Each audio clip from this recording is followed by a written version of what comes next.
আসন্ন শরৎ মৌসুমের প্রধান দুটো ফসল ধান ও ভুট্টার উৎপাদন বৃদ্ধিতে নানা ব্যবস্থা গ্রহণ করেছে চীন। ইতোমধ্যে চীনের হেইলং জিয়াং প্রদেশের ৮,৮০০টিরও বেশি অঞ্চল পরিদর্শনে স্থানীয় কৃষি বিশেষজ্ঞ এবং প্রযুক্তিবিদদের মাঠে নামিয়েছে দেশটি।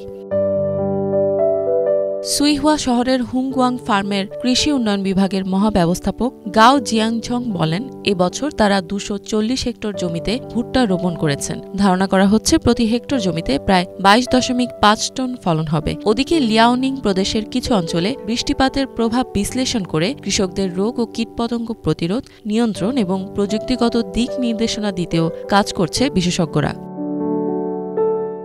চীনের হেনান প্রদেশে ৫.৭ মিলিয়ন হেক্টরেরও বেশি জমিতে এবার শরৎ মৌসুমের শস্য রোপণ করা হয়। স্থানীয় কর্তৃপক্ষ বলছে, ইতোমধ্যেই সেখানে কীটনাশক ব্যবহার ও যাবতীয় দিক নির্দেশনা দিতে বেশ কয়েকটি বিশেষজ্ঞ দল মাঠে রয়েছে। চীনে এবছর ভুট্টার ফলন বৃদ্ধিতে grain crop institute of Henan academy of agricultural সায়েন্সেসের অধীনে তথ্য প্রযুক্তির প্রয়োগে তথা ড্রোনের সাহায্যে বিশাল কৃষি এলাকায় কীটনাশক স্প্রে করা হবে বলে জানান ভুট্টা চাষ গবেষণা প্রতিষ্ঠানের পরিচালক কিয়াও চিয়াংফাং। এদিকে চীনের জিয়াংশু প্রদেশের হুয়াইয়ান শহরেও প্রায় ৩,২০,০০০ হেক্টর কৃষি জমির ফলন বাড়াতে ড্রোন ব্যবহারে উদ্বুদ্ধ করছে স্থানীয় কৃষি বিজ্ঞান ইনস্টিটিউটগুলো। ইফাত জাহান, বাংলাভিশন।